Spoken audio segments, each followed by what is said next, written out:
ગઈકાલે સભા પછી ગોષ્ઠી ચાલતી હતી, એમાં યુવકો કેટલાક પ્રશ્ન પૂછ્યા હતા, તો અત્યારે જ સભામાં જ એના જવાબ આપવા માટેનો પ્રયત્ન કરીશું. પહેલો પ્રશ્ન એ છે કે બધું અહીં જ ભોગવીને જવાનું છે એવી પણ ઘણા લોકો વાતો કરતા હોય છે, તો સાચું શું છે? હવે આમ તો ગઈકાલે આપણે જે કર્મના સિદ્ધાંતની વાત કરી એ આની સાથે કોન્ટ્રાડિક્ટ થાય છે સીધો જ, કે બધું અહીં જ ભોગવીને જવાનું છે એ આપણો સિદ્ધાંત જ નથી. આપણે ત્યાં સ્પષ્ટ માન્યતા છે કે જે કર્યું એ ભોગવવાનું અવશ્ય છે, પણ એવું જરૂરી નથી કે અહીંયા જ ભોગવવાનું છે. એ પરલોકમાં પણ ભોગવવાનું થાય, આવતા જન્મમાં પણ ભોગવવાનું થાય, એ બીજા કોઈ દેહમાં પણ ભોગવવાનું થાય, મનુષ્ય સિવાયના શરીરમાં, કૂતરાના શરીરમાં, ગધેડાના શરીરમાં, બિલાડીના શરીરમાં, મંકોડાના શરીરમાં, હાથીના શરીરમાં, બીજા કોઈ શરીરમાં પણ ભોગવવાનું થાય. એટલે કર્મ આ જ જન્મમાં ભોગવવું પડે એવું નથી. અને જો એવું હોય, તમે લોજિકલી પણ જુઓ કે દાખલા તરીકે બધું આ જ જન્મે ભોગવીને જવાનું હોય તો હું કર્મ કરે જ રાખું, એનું ફળ ભોગવવા માટે વધારે જીવવું પડે મારે? તો વધારે જીવે જ રાખું, પાછા નવા કર્મ કરે જ રાખું, વધારે જીવે જ રાખું, તો માણસની આવરદા અનંત હોવી જોઈએ જો અહીંયાનું અહીંયા જ આ જ જન્મમાં ભોગવવાનું હોય તો. એટલે એવું નથી, એ પરલોકમાં પણ ભોગવવાનું થાય, અમુક તો સ્વપ્નમાં પણ ભોગવવાનું થાય. કદાચ તમે આ સાંભળ્યું હોય તો, કે સ્વપ્નમાં પણ આપણે સુખ દુઃખ, હાનિ વૃદ્ધિ, પીડા બધો અનુભવ કરીએ છીએ. તો અમુક કર્મના ફળ આપણને ભગવાન સ્વપ્ન અવસ્થામાં પણ ભોગવાવે છે. એટલે ભોગવવાનું છે એ નક્કી, પણ આ જ જન્મે અને અહીંયા જ ભોગવવાનું છે એવું નથી. બીજો પ્રશ્ન એ છે કે પરિવારજનોના કર્મની અસર આપણા ઉપર થાય? હા, થાય. આપણે ગઈકાલે જે ટોટલ 9 ફેક્ટર જોયા ને, પ્રારબ્ધ ઉપરાંત બીજા 8, દેશ, કાળ, ક્રિયા, સંગ, શાસ્ત્ર, મંત્ર, દીક્ષા અને ધ્યાન, આ બધાયનો આપણા ઉપર પ્રભાવ છે. પણ એમાં તમે પરિવારજનો એ સંઘની અંતર્ગત આવશે કે તમને કોનો સંગ થયો છે, કેવા પરિવારજનોનો સંગ થયો છે, અને એની અસર થાય જ. પત્નીનું કર્મ ખૂબ સારું હોય તો પતિને પણ એનો લાભ મળે, પતિનું કર્મ ખૂબ સારું હોય તો પત્નીને એનો ફાયદો થાય. ઘણીવાર તમે જોયું હશે કે માણસ વ્યસન કરે તો એ ભૂલ કોની? ખરાબ કર્મ કોણે કર્યું? એણે પોતે કર્યું. પણ એ વ્યસનને લીધે એને કેન્સર થાય તો ભોગવવું આખા પરિવારને પડે. કેન્સરને લીધે એ માણસનું મૃત્યુ થયું તો એના ધર્મપત્ની વિધવા થાય, એના બાળકો અનાથ થાય, અને બીજી કોઈ વ્યવસ્થા ના હોય તો એના ધર્મપત્નીએ કામ કરીને પછી પોતાના બાળકોનું પોષણ કરવાનું થાય.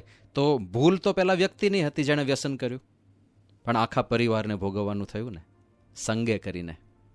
તો પરિવારજનોના કર્મની પણ આપણા ઉપર અસર થાય. અને એકચ્યુઅલી વાત તો એવી છે કે આપણા પરિવારજનો કોણ બન્યા હોય ખબર છે? મોસ્ટલી ગયા જન્મમાં આપણો જેમની સાથે સૌથી વધારે કર્મ સંબંધ બંધાયો હોય ને એ જ આપણા પરિવારજન બન્યા હોય. કારણ કે દાખલા તરીકે કોઈકની સાથે તમારા કર્મનું ઋણ બહુ વધારે છે, તમારા લગભગ 1000 જેટલા પ્રસંગો બન્યા છે એની સાથે, જેમાં અમુક પ્રસંગમાં તમે એને મદદ કરી છે ને અમુક પ્રસંગમાં તમે એને દુઃખી કર્યો છે, કાં તો 1000 પ્રસંગ એવા બન્યા છે જેમાં તમે એને દુઃખી જ કર્યો છે, કાં તો 1000 પ્રસંગ એવા બન્યા છે જેમાં તમે એને ખૂબ મદદ કરી છે. હવે એવો વ્યક્તિ તમારા પરિવારજન બનીને જ આવે, કારણ કે એને ભગવાન તમારી નજીક રાખે તો જ એ ઋણ ચૂકતે થાય ને, તમારી આસપાસમાં જ રાખવો પડે. તો કાં તો એ તમારો મિત્ર બને, કાં તો એ તમારો પરિવારજન બને, કાં તો એ તમારો પુત્ર બને, અને એની સાથે તમારે ઋણાનુબંધ હોય. એટલે જો કંઈક સારા કર્મો હોય તો તમને ભાગ્યશાળીપણાનો અનુભવ કરાવે કે વાહ, કેવો પુત્ર મને મળ્યો છે, કેટલો સંસ્કારી પુત્ર મળ્યો છે, અને એ પુત્ર થઈને તમને ખૂબ સુખ આપે. અને જો કર્મ સંબંધ એવો હોય ને ઋણ અનુબંધ નેગેટિવ હોય તો એ એવો કુપુત્ર જન્મે કે તમને આખી જિંદગી હેરાન કરે ને તમને એમ થાય કે આના કરતાં તો પથરા પાક્યા હોત તો સારું હતું. એટલે કર્મ સંબંધ માટે જ મોટે ભાગે પરિવારમાં આવી વ્યવસ્થા થતી હોય છે. પણ પ્રશ્નનો જવાબ તો એ જ છે કે પરિવારજનોના કર્મનું ફળ એકબીજાને અસર કરતું હોય છે. બીજો એક પ્રશ્ન એવો છે કે મેં કોઈ કર્મ કર્યું તો એ નવું કર્મ કર્યું છે કે જૂના કર્મનું ફળ મળ્યું છે, એ કેવી રીતે ખબર પડે? આ બહુ સરસ પ્રશ્ન છે. કારણ કે દાખલા તરીકે તમને કોઈકે લાફો માર્યો તો એ લાફો મારીને એણે નવું કર્મ ઊભું કર્યું, કે પછી ગયા જન્મમાં તમે એને લાફો માર્યો હતો એટલે આ વખતે એણે ઋણ ચૂકતે કરી દીધું? એ કયું કર્મ કર્યું ખબર પડે આપણને? એ આપણને ખબર ના પડે. એ કર્મફળ પ્રદાતા પરમાત્માને જ ખબર પડે. અને એટલા માટે જ શાસ્ત્રોમાં કહેવાયું કે ગહના કર્મણો ગતિહિ. કર્મની ગતિ ખૂબ ગહન છે. કારણ કે ભગવાને કેટલી બધી વ્યવસ્થા કરવાની થાય, કોની સાથે કેવા કેવા કર્મ સંબંધ આપણા હોય, અને બધાનું ફળ ક્યારે આપવું.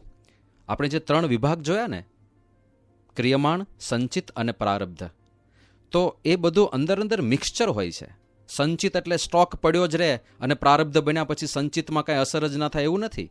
સંચિતમાંથી કર્મો ટાઈમે પાકતા રહે, અને જ્યારે કર્મ પરિપક્વ થાય ત્યારે એનું ફળ આપીને વિરામ પામી જાય. પરિપક્વ જુદી જુદી રીતે થાય. ભગવાન આખી વ્યવસ્થા જુએ આજુબાજુમાં કે ભાઈ આ માણસ સાથે આને સંબંધ હતો, એ માણસ નજીકમાં આવે ત્યારે કર્મનું ફળ તાત્કાલિક પાકીને પછી આપીને જતું રહે. તો એ બધું લાઈવમાં ઘણું બધું થતું હોય છે. એટલે શક્ય છે કે આપણને એ ખબર જ ના પડે કે કયું કર્મ નવું કર્યું, કયું કર્મ ફળ રૂપે. પણ એક છે કે ઇન્ટેન્શનલી કોઈકને હેરાન કરવા પ્રયત્ન કર્યો તો એ આપણો જ નિર્ણય હોય.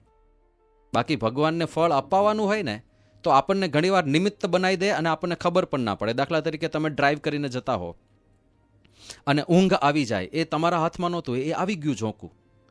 ઊંઘ આવી ગયું અને તમને નિમિત્ત બનાવવાના હોય બીજા કોઈક એક્સિડન્ટની અંદર, અને તમે એક્સિડન્ટ કરો અને સામેવાળા માણસને ખૂબ વાગે ને ખૂબ નુકસાન જાય, પણ તમે ચમત્કારિક રીતે બચી જાઓ, તો તમને નિમિત્ત બનાવ્યા ભગવાને. એ તમારા હાથમાં નહોતું, અને એ કર્મ લાગે પણ નહીં પાછું, એ પણ છે. એટલે એક પ્રશ્ન એવો પણ છે કે કયું કર્મ લાગે અને કયું કર્મ ન લાગે. તો કર્મ લાગવામાં કેવું છે, એક તો આપણે જાણી જોઈને જે ના કર્યું હોય, અજાણતા થયું હોય, એ કર્મ બહુ લાગતું નથી. બીજું અહમ મમત્વથી રહિત થઈને કર્યું હોય, કરતાપણાના ભાવને ત્યજીને કર્યું હોય, એ કર્મ નથી લાગતું. અંદરથી, ખાલી બહારથી બોલ નહીં કરવાનું કે હું કરતા નથી, એવું નહીં.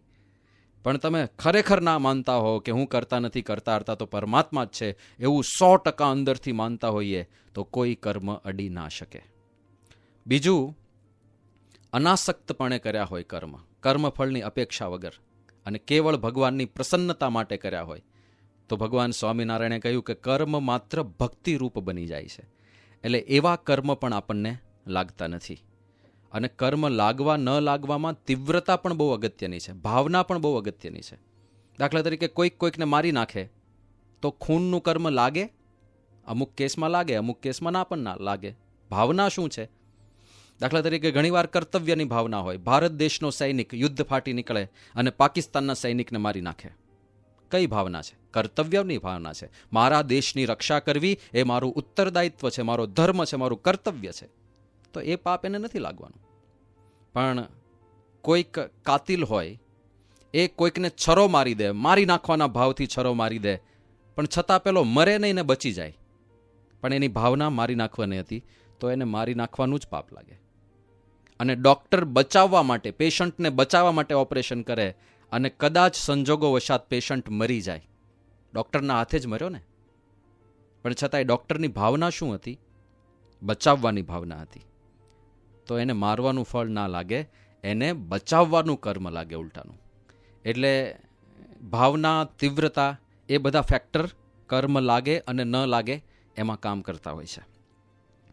બીજો એક પ્રશ્ન એવો છે કે શું બધું જ પ્રી પ્લાન્ડ છે? હવે આ તો પ્યોર પ્રારબ્ધવાદ થઈ ગયો. આપણે ત્યાં ક્યારેય પ્યોર પ્રારબ્ધવાદ નથી.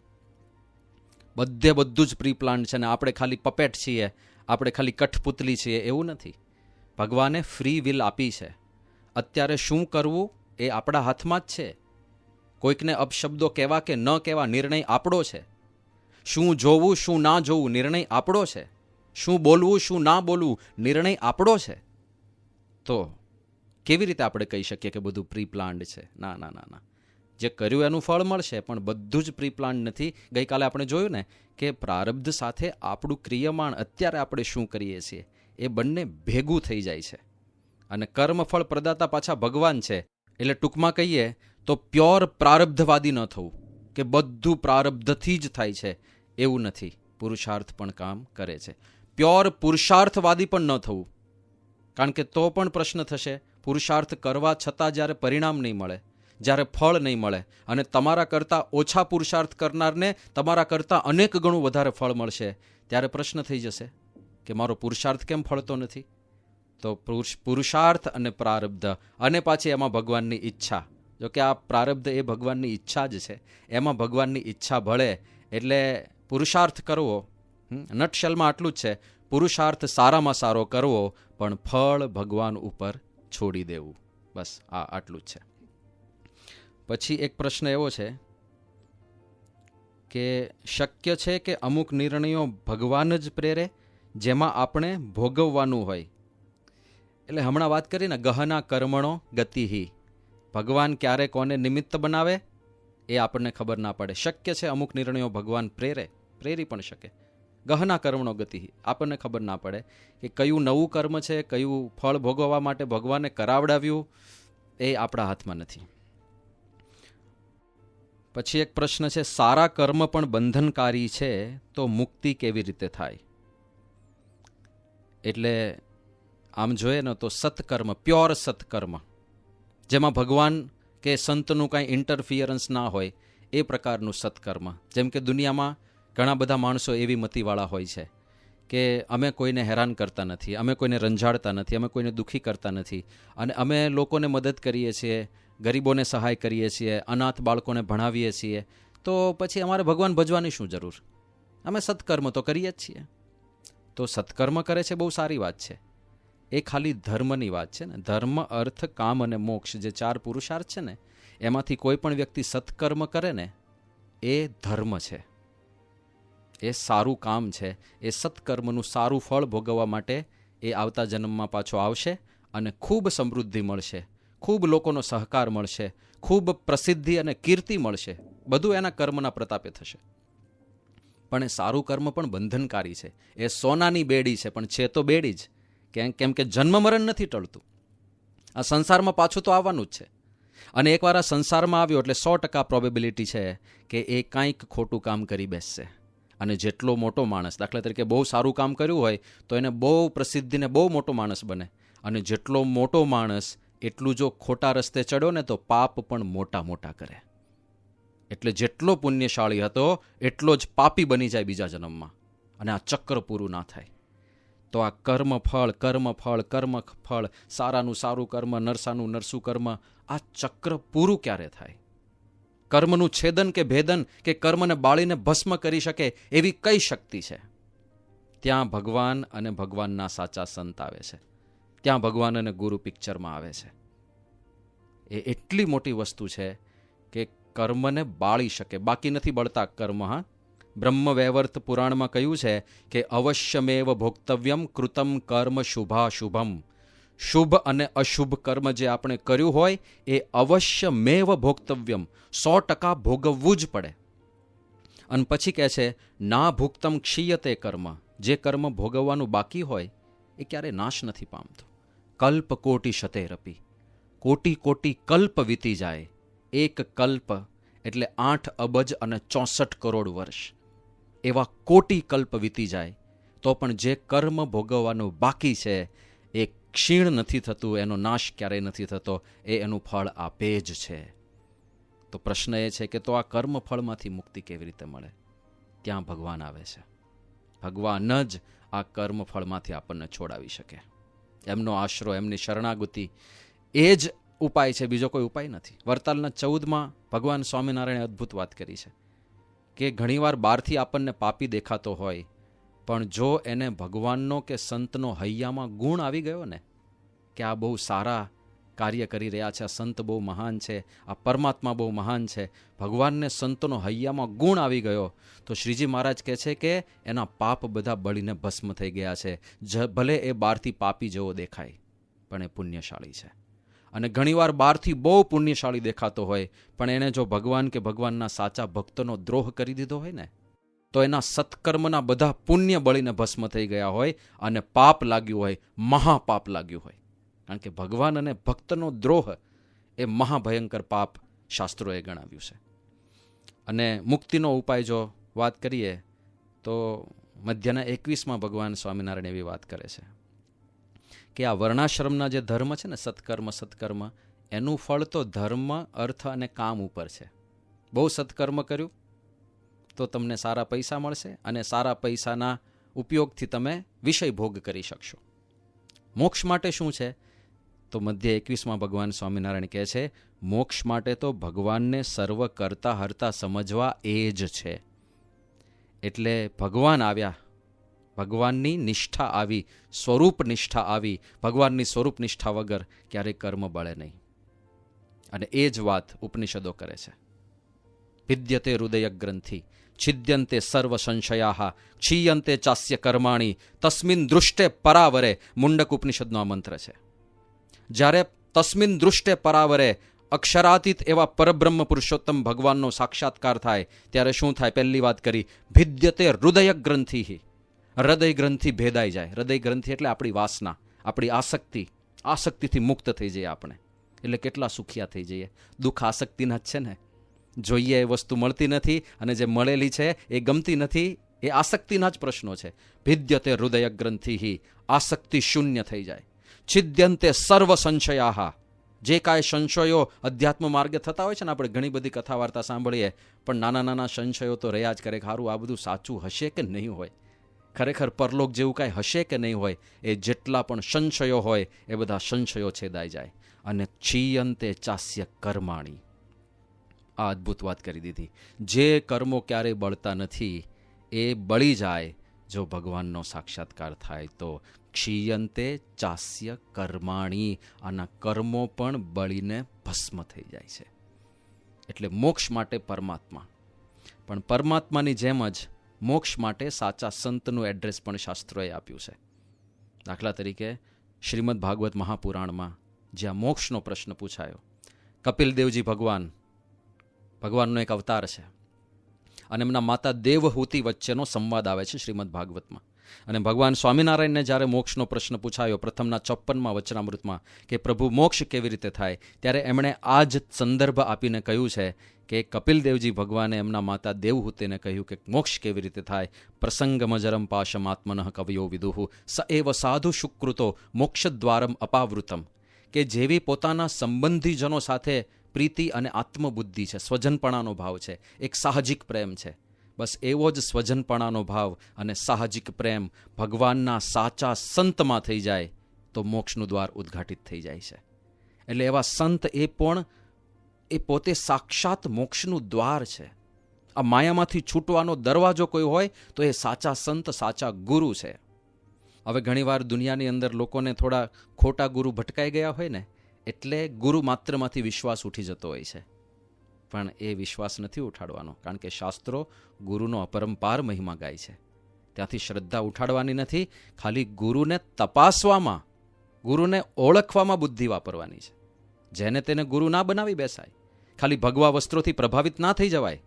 સીતા માતાએ એક સાધુને ઓળખવામાં ભૂલ કરી, રાવણ સાધુના વેશે જ આવ્યો હતો ને, અને આખી જિંદગી દુઃખી થવું પડ્યું. એ એક ઘટના બની, એક ખોટા સાધુમાં વિશ્વાસ રાખી બેઠા માતા સીતા, પછી જીવનભર સુખ નથી થયું. વિયોગ વિયોગ વિયોગ. તો ઓળખવામાં 100% ધ્યાન રાખવું, પણ સંપૂર્ણ ઉન્મુખ ના થઈ જવું. આવા શબ્દો તમને સંસારમાં બહુ સાંભળવા મળશે કે આપણે કોઈ વચેટિયાની જરૂર નહીં, આપણે સીધા ભગવાન સાથે કનેક્ટ થઈએ. તો પછી શાસ્ત્રો બધા જ ખોટા પડશે. ગુરુર બ્રહ્મા, ગુરુર વિષ્ણુ, ગુરુર દેવો મહેશ્વર, એ બધો મહિમા તમે કોનો સમજશો? મુંડક ઉપનિષદમાં જ કહ્યું, તદ વિજ્ઞાનાર્થમ સ ગુરુમેવાભિગચ્છેત સમિત પાણી. એ ભગવાનને જો જાણવા હોય, તદ વિજ્ઞાનાર્થમ, એ ભગવાનનું જ્ઞાન પ્રાપ્ત કરવું હોય તો સ ગુરુમ એવ અભિગચ્છેત, ગુરુ પાસે જ જવું પડે. એવ મૂક્યો જકાર, જ્યારે જકાર આવે ત્યારે સમજવાનું કે ફરજિયાત છે. ગુરુમ એવ અભિગચ્છેત, ગુરુ પાસે જ જવું પડે. અને એનો અન્વય જુદી રીતે કરો, ગુરુમ અભિગચ્છેદ એવ, ગુરુ પાસે જવું જ પડે. તો એવું શાસ્ત્રો સ્પષ્ટ કહે છે. એટલે ગુરુનો નકાર, ગુરુનો નિષેધ નથી, પણ સાચા ગુરુ, સાચા સંત, એ સત્યતાની પરખ કરવાની છે. બધા લક્ષણો દ્વારા નિર્માન મોહા જિતસંગ દોષા અધ્યાત્મ નિત્યા વિનિવૃત્ત કામા દ્વંદ્વેર વિમુક્તા, આવા મળી જાય જ્યાં અહંકાર ના હોય, જ્યાં લૌકિક આસક્તિ ના હોય, જ્યાં અહમ અને મમત્વ ના હોય, જ્યાં કપટ કે દંભ ના હોય, આવા કોઈ સંત મળી જાય એને ગુરુ કરવા આપણે ખરેખર ભાગ્યશાળી છીએ. એવા સંત પ્રમુખ સ્વામી મહારાજને આપણે નજરે જોયા અને એવા સંત મહંત સ્વામી મહારાજ અત્યારે આપણને મળ્યા છે. શાસ્ત્રોમાં સૌથી દુર્લભ કોઈને માનવામાં આવ્યા હોય તો એ આવા સંતને માનવામાં આવ્યા છે. અને એ દુર્લભતમ વસ્તુ આપણને મળી ગઈ છે. એટલે યોગી બાપા જે કહેતા ને કે આ બ્રહ્માંડમાં આપણા તુલ્ય ભાગ્યશાળી માનો એ જ ભૂલ્ય. કારણ કે સાચા સંત મળવા બહુ મોટા ભાગ્ય હોય તો જ ઓળખાય, બાકી બધાને ઓળખાય નહીં. નેક્સ્ટ પ્રશ્ન એને અનુરૂપ જ છે કે અમુક લોકોને તરત જ સત્સંગ થઈ જાય છે, અમુક લોકોને સત્સંગ થતો જ નથી, એનું કારણ શું છે? હવે શાસ્ત્રોમાં દૈવી અને આસુરી જીવોની વાત કરી છે. અમુક દૈવી જીવો હોય, અમુક આસુરી જીવો હોય. દૈવી જીવોએ ખૂબ સાધના પૂર્વજન્મમાં કરેલી હોય એટલે એનામાં એ દૈવત હોય. દૈવત એટલે સાત્વિકપણું હોય. ખાલી એવા સાચા સંતનો યોગ થઈ જાય એટલે તરત જ એનું જે આખું પુણ્ય હોય ને એ પુણ્યનો ઉદય થઈ જાય. અને અમુક આસુરી જીવો હોય, એ આસુરી જીવોને કદાચ સામે મુખોમુખ ભગવાન મળી જાય તોય એ ભગવાનનો દ્રોહ જ કરે, એ ભગવાનને ઓળખી ના શકે ક્યારે. તમે જુઓ રાવણનું પરિવર્તન ના થયું, રાવણનું પરિવર્તન ના થયું, કંસનું પરિવર્તન ના થયું, શિશુપાળનું પરિવર્તન ના થયું, સાક્ષાત ભગવાન મળ્યા તોય પરિવર્તન ના થયું, કારણ કે આસુરીપણું એમની અંદર હતું. નારદજી પણ ઘણા બધાને મળ્યા છે. દાખલા તરીકે નારદજી વાલ્મીકી ઋષિને મળ્યા જે પેલા લૂંટફાટ કરતા હતા, પણ નારદજી મળ્યા અને વાલ્મીકીજીનું 180 ડિગ્રી પરિવર્તન થઈ ગયું, મહાન ઋષિ બની ગયા. તો નારદજી વાલ્મીકીજીને મળ્યા તો ઋષિ બન્યા, પણ એ જ નારદજી હિરણ્યકશિપુને પણ મળ્યા હતા, એમાં કોઈ પરિવર્તન ના થયું, એમાં કોઈ ફેરફાર ના થયો. તો સંત જ મળ્યા ને, નારદજી સંત છે, ભગવાનના બહુ મોટા ભક્ત છે, છતાંય એકમાં પરિવર્તન થયું, એકમાં ના થયું. આવું કેમ થયું? કારણ કે એકમાં દૈવીપણું હતું, એકમાં આસુરીપણું હતું. તો દૈવી જીવ ગમે તેટલો નીચ કક્ષાનો ઘણીવાર દેખાતો હોય, એ દૈવી હોય. ભગવાનને સંત મળે તો એના પુણ્ય ઉદય થઈ જાય. જોબન પગી મહા લૂંટારો હતો, કેવો ભયંકર લૂંટારો, છેક કલકત્તા સુધી એનું તીર ચાલે, એની ધાક હતી કલકત્તા સુધી.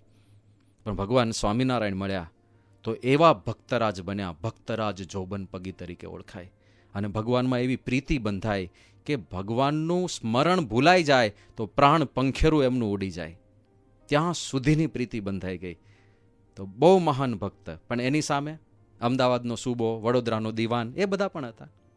ભગવાન સ્વામિનારાયણને એ લોકોએ નજર જોયા, પણ અંતરમાં આટલો પણ સ્પાર્ક ના થાય. એ આસુરીપણું છે. એટલા માટે અમુક લોકોને સત્સંગ તરત લાગી જાય, અમુક લોકોને ના લાગે તો ના પણ લાગે.